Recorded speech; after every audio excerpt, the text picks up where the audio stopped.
You're back on Starting Gate.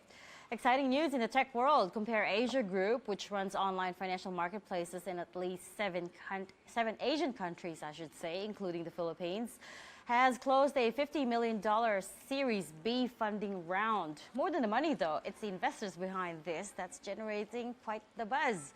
So here to talk more, I have with me Moritz Gastl. He's the managing director of MoneyMax.ph in the Philippines. Moritz, good to have you on the show. Welcome. Good morning. Thanks for having me. Your latest backers reads like a who's who of the global investor world. Yes. I'm talking about the Series B funding round was led by IFC, which, as we know, is a member of the World Bank Group, as well as Alibaba Entrepreneurs Group. You've also got SBI, H&Q, and Goldman Sachs has long been an investor in CompareAsia Group. Yep. What's the backstory here? Tell me how you got into this latest fundraising round. So the backstory is like when we closed our Series A funding, I think in late 2014, with the likes of Goldman Sachs, and since then we've had tremendous growth, not only in what we call the developed markets, which is Hong Kong, Singapore, and Taiwan, but in particular in countries like the Philippines, Indonesia, Malaysia, and Thailand. And on the back of this growth story, on the back of our success, we then approached new investors late last year, and obviously started to people that can in particular help us grow in countries like the Philippines and Indonesia. For us, the obvious choice was IFC as part of the World Bank. And was it really hard selling this story to these guys? In fact, no, because especially in the Philippines, where the penetration, for example, of credit card and insurances is still reasonably low, right? They are looking for an entry to basically help improve that, right? I think IFC in particular has some investments into local banks here, so we are basically the perfect platform for IFC and for some of the other investors to help them spread the word and improve penetration here in the Philippines. We're going to get to financial inclusion in just a bit. I want to clarify something. In the Philippines, the local platform is called MoneyMax.ph. Yes, that's correct. That's part of CompareAsia Group. Yes. And it's a price comparison site where users can hunt for everything from insurance to home loans to credit cards and even broadband providers. Tell me more about it. How does it work?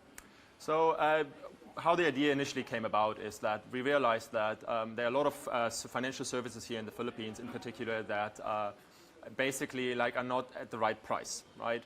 Which has certain issues because the distribution network, it can, for example, for insurance, it can be a dealership, it can be an agent or a broker, and it can be a bank. So we eventually decided, why don't we add some transparency and let the customer come online and compare for free on MoneyMax.ph. So the customer comes onto our website. We have different verticals, which is insurance, banking, and also broadband. And we give the customer an unbiased view of what the prices are, what the different benefits are. And our goal is eventually also to let the customer apply on the website, that gives the customer the full end-to-end online experience. Which means you guys are constantly updating the prices and the rates for all of these services. Absolutely. It's our responsibility that the prices are correct and the services that we offer on the website are absolutely correct and accurate. How many active customers do you have now, and what's the long-term goal here? So I can't disclose the exact figure of how many customers we have and the traffic on the global website. But the end goal is obviously to be the leading financial comparison platform, not only in the Philippines, but in the region. Our goal is really that people do not go onto Google anymore to look for financial services. I know it's a big claim, but in fact, go onto MoneyMax.ph and our affiliate websites in the region to compare financial products and immediately to apply to these products, and then also go directly through us to the banks.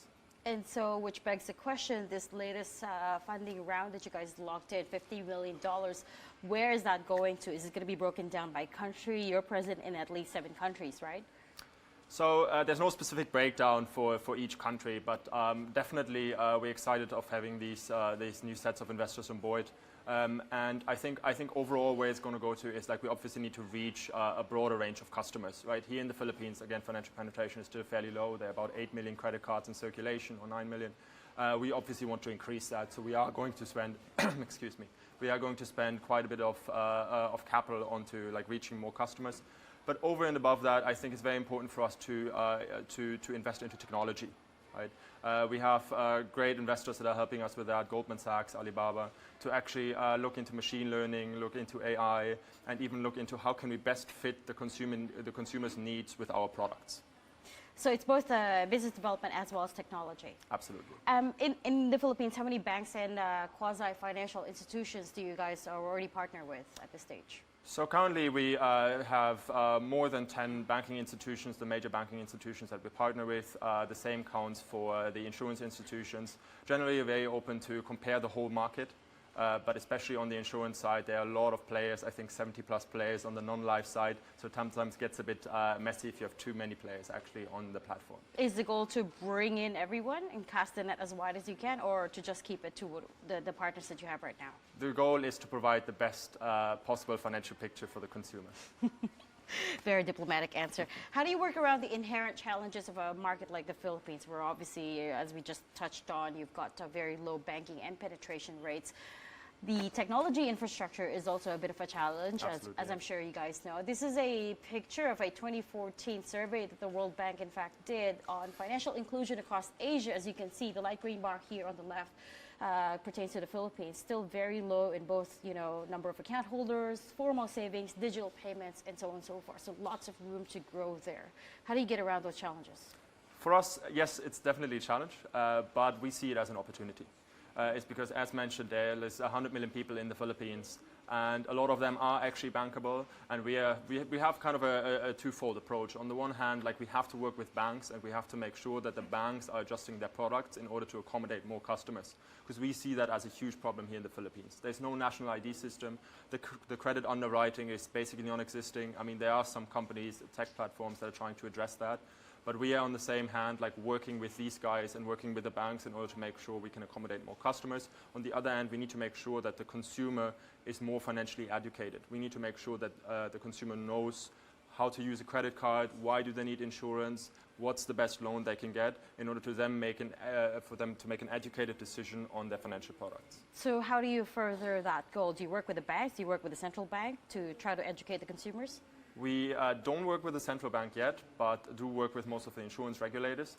And obviously, we're kind of sitting in the middle. So we're talking to the customer, and we have a very customer-centric approach. So we need to listen to what the customer actually wants. And on the other hand, we're talking to the banks every day and basically tell them this is the product you should be offering. This is how you can actually get more customers onto the platform.